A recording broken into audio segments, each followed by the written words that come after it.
Energy బంగారు బుల్లోడు సినిమాలో నువ్వెవరంటే అయిన వాళ్ళు బాలయ్య అంటారు, పరాయి వాళ్ళు బాలకృష్ణ అంటారని చెప్పి ఏ ముహూర్తాన ఆ డైలాగ్ ఆయన నోటి నుంచి వచ్చిందో ఆ రోజు నుంచి ఈ రోజు వరకు జై బాలయ్య అనే నినాదం ఒక స్లోగన్గా మొత్తం తెలుగు రాష్ట్రాలే కాదు, తెలుగు వాళ్ళు ఎక్కడున్నా మార్మోగే ఒక శబ్ద ధ్వనిలా జై బాలయ్య అనే పేరుందంటే ఆ పదానికి ఉన్నటువంటి ఎనర్జీ, ఆయన గొప్పతనానికి ఔన్నత్యానికి అదొక నిదర్శనం.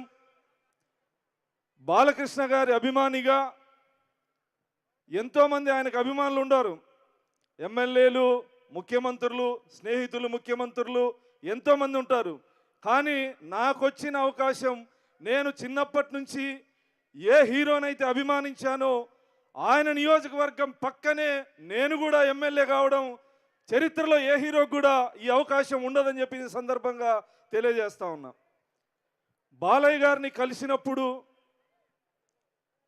నేను ఎమ్మెల్యేగా కావడం కోసం కానీ, నా సీటు విషయంలో కానీ ఆయన చేసినటువంటి మాట సహాయం, ఈరోజు ఉదయాన్నే ఆయన కలిస్తే మధ్యాహ్నం మీ నియోజకవర్గంలో ఈ ఊర్లో ఇన్ని వేల ఎకరాలు ఉన్నాయి, భూములు ఇన్ని వందల ఎకరాలు ఉన్నాయి, అక్కడ పరిశ్రమలు తీసుకొస్తాం, మాకు దగ్గర 2 నియోజకవర్గాల్ని అభివృద్ధి చేస్తామని చెప్పినటువంటి ఆయన గొప్ప మనస్సుకి శిరస్సు వంచి ప్రణామం చేస్తాడు. ఎందుకంటే హీరోగా, క్యాన్సర్ హాస్పిటల్ చైర్మన్గా, అనేక రకాలైనటువంటి పని ఒత్తిడిలో ఉన్నటువంటి ఆ వ్యక్తికి పక్క నియోజకవర్గంలో భూములు, పరిశ్రమలు తీసుకురావాలని నిజంగా చెప్తాన్నా, ఆయన చెప్పిన ఊరి పక్కన భూములు ఉన్నాయనే విషయం స్థానిక ఎమ్మెల్యేగా నాకు కూడా తెలియదంటే నేను నిజంగా సిగ్గుతో ఈ మాట చెప్తాను. ప్రజల పట్ల ఆయనకున్నటువంటి అంకిత భావానికి ఇదొక నిదర్శనం అని ఈ సందర్భంగా తెలియజేస్తూ, ఆయన గురించి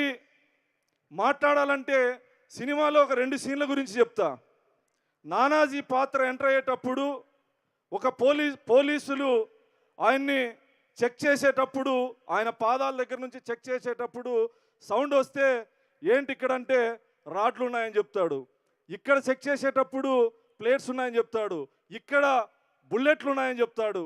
అంటే ఈ 50 సంవత్సరాల ఆయన ప్రయాణంలో, ఆయన కష్టపడినటువంటి విధానంలో నిజంగా అవి ఉన్నాయేమో కూడా బాలకృష్ణ గారే చెప్పాలి. ఎందుకంటే నందమూరి తారక రామారావు అనే ఒక ఎవరెస్ట్ శిఖరం ఆయన పేరు మీద వచ్చిన వ్యక్తిగా ఆ శిఖరం తల దించుకోకుండా తలెత్తి నందమూరి బాలకృష్ణ నా కొడుకు అని చెప్పి స్వర్గంలో ఉన్నటువంటి ఎన్టీఆర్ గారు కూడా గర్వంగా చెప్పుకునే విధంగా 50 సంవత్సరాల సినీ జీవితంలో కానీ, రాజకీయంలో కానీ ఓటమి లేకుండా గెలిచినటువంటి నాయకుడు, నా అభిమాన హీరో. నాకు చిన్నప్పటి నుంచి కొడుకు పుడితే మోక్షజ్ఞ అని పేరు పెట్టుకోవాలని అనుకున్నా. నాకు పెద్ద కొడుకు పేరు మోక్షజ్ఞ. నాకు అశ్వమేధం సినిమా చాలా ఇష్టం. ఆ సినిమాలో ఆయన పేరు కిరీటి, నా చిన్న కొడుకు పేరు కిరీటి. అంటే నేను ఎంత దురభిమానో మీరే అర్థం చేసుకోవచ్చు. ఇప్పటికీ నందమూరి బాలకృష్ణ గారి గురించి సోషల్ మీడియాలో వస్తే చివరి అక్షరం వరకు చదవంది వదిలేను. మేము చిన్నప్పుడు బస్టాండ్ దగ్గర శివరంజని, చితారా లాంటి పుస్తకాలు గంటకి 2 రూపాయలు ఇచ్చి చదివేవాళ్ళం. బాలకృష్ణ గారి ఫోటో ఆ పుస్తకం మీద కనపడితే ఆ పుస్తకం చదివేంత వరకు అక్కడి నుంచి కదిలే వాళ్ళం కాదు. ఈ సినిమాని, ఇంతటి అద్భుతమైన సినిమాని ఇచ్చినటువంటి దర్శకుడు బాబీ గారికి నిజంగా బాబీ గారు ఒక అభిమానిగా చెప్తాన్నా, ఈ సినిమాలో ఏ క్షణం కూడా మీ కథ కానీ, స్క్రీన్ ప్లే కానీ, స్క్రీన్ ప్రజెంట్ కానీ, డైరెక్షన్ కానీ, బాలకృష్ణ గారితో చేయించినటువంటి యాక్షన్ కానీ నిజంగా మీరు ఒక గొప్ప దర్శకుడు అని చెప్పి సందర్భంగా తెలియజేస్తూ, తమన్ గారు బాలయ్య గారితో అనేక మంది సినిమాలు తీశారు. సాంకేతిక నిపుణులు, నిర్మాతలు ఎంతోమంది ఉన్నారు. కానీ ఎస్ గోపాల్ రెడ్డి గారిని మా సొంత మనిషిలా భావించాం. ప్రొడ్యూసర్ గోపాల్ రెడ్డి గారిని ఈరోజు ఇన్ని సంవత్సరాల తర్వాత మళ్ళీ మిమ్మల్ని The issue that I have with Denim. On this Amazon Fashion Up episode, we are going to be talking about ఈ సందర్భంగా కృతజ్ఞతలు తెలియజేస్తా ఉన్నా. మీరు మీమ్స్లో వస్తున్నాయి, రజనీకాంత్ గారికి బక్కోడు, బాలయ్య బాబుకి బండోడు అనే మ్యూజిక్ వస్తూ ఉన్నాయి. మీరు ప్రపంచంలో బాలకృష్ణ గారిని అభిమానించే ప్రతి గుండె ఈరోజు మిమ్మల్ని అభిమానిస్తుంది. ఇది అతిశయోక్తి కాదు, నేను అభిమానిగా చెప్తా ఉన్నా. శ్రద్ధా శ్రీనాథ్ గారు కలెక్టర్గా మనకు అనుకూలంగా లేనటువంటి ప్రదేశంలో కానీ వాతావరణంలో కానీ మౌనం కూడా యుద్ధం చేయడమే అని చెప్పేసి మీ పాత్ర ద్వారా బాబీ గారు చెప్పారు. అంటే మనకు అవకాశం లేనప్పుడు మౌనంగా ఉండడం కూడా ఒక రకమైనటువంటి యుద్ధమే. మీకు తెలుగు వచ్చారాదో నాకు తెలియదమ్మా. ఖచ్చితంగా మీ పాత్ర ఔన్నత్యం. ప్రజ్ఞ గారు బాలకృష్ణ గారితో అనేక సినిమాలు, విజయశాంతి గారు చాలామంది చేశారు. ఈ గౌతమిపుత్ర శాతకర్ణి నుంచి ఈరోజు వరకు నిజంగా మా బాలయ్య గారి పక్కన మీ ఔన్నత్యం, మీ వ్యక్తిత్వం, సినిమాలో ఆ నిండుదనం, బాలయ్య గారి పక్కన మిమ్మల్ని మళ్ళీ మళ్ళీ ఇంకా చాలా సినిమాల్లో చూడాలని చెప్పి నేను సందర్భంగా భావిస్తూ ఉన్నాం. నందమూరి బాలకృష్ణ గారు సినిమా హీరోగా, హాస్పిటల్ చైర్మన్గా ఇవన్నీ మనందరికీ తెలుసు.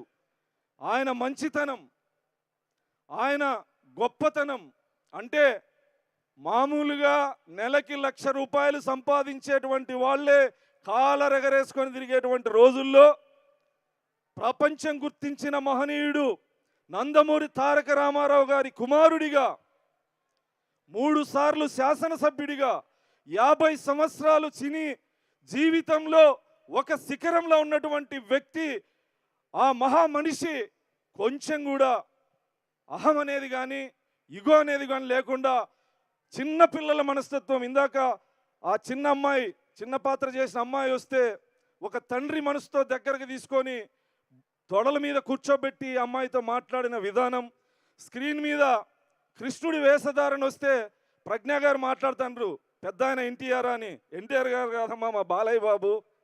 మీరు మాట్లాడారు, మేము వెనక నుంచి చూసినాం, ఇంకా మాట్లాడాలి అనేక మంది ఉన్నారు. కాబట్టి నిజంగా చెప్తాను బాలయ్య బాబు గారు, మీరు మళ్ళీ జన్మలో నటుడిగా పుడితే నీ అభిమానిగా పుడతా, నువ్వు నాయకుడిగా పుడితే నేను అనుచరుడిగా పుట్టాలని ఆ భగవంతుని కోరుకుంటూ మరిన్ని సినిమాలు, ఆయన ఇలాంటి సినిమాలు ఎన్నో తీయాలని, అన్నీ సూపర్ డూపర్ సక్సెస్ కావాలని. కొంతమందికి శకం నడుస్తుంది, మా బాలయ్య బాబు శకం పరిగెడుతుంది. ఆయనకు ఇంకా తిరుగులేదు, ఎదురు లేదు. వచ్చే ప్రతి సినిమా కూడా సూపర్ డూపర్ హిట్ కావాలని మనస్ఫూర్తిగా భగవంతుని కోరుకుంటూ ముగిస్తున్నా. జై బాలయ్య, జై బాలయ్య, జై బాలయ్య, జై బాలయ్య, జై Balayya. Thank you so much Raju గారు. ఉండండి, పర్వాలేదు. పాపం మీరు మాట్లాడుతున్నంతసేపు మా diamond studded Rolex watch Urvashi గారు ఎంతసేపు వెయిట్ చేశారు. సార్, సినిమా ఎన్నో 100 కోట్లు దాటుతున్నాయి. సినిమాని మీ అందరూ ఎంత ఎంజాయ్ చేస్తున్నారో తెలీదు. సక్సెస్ని పూర్తిగా ఎంజాయ్ చేస్తున్న ఊర్వశి గారికి గట్టిగా చప్పట్లు. బికాజ్ మీ మమ్మీ, आपके मम्मी जी, आपके डैडी जी कितने गिफ्ट्स दे रहे हैं. डाकू महाराज हिट होया, इसलिए कितने गिफ्ट्स मिले. और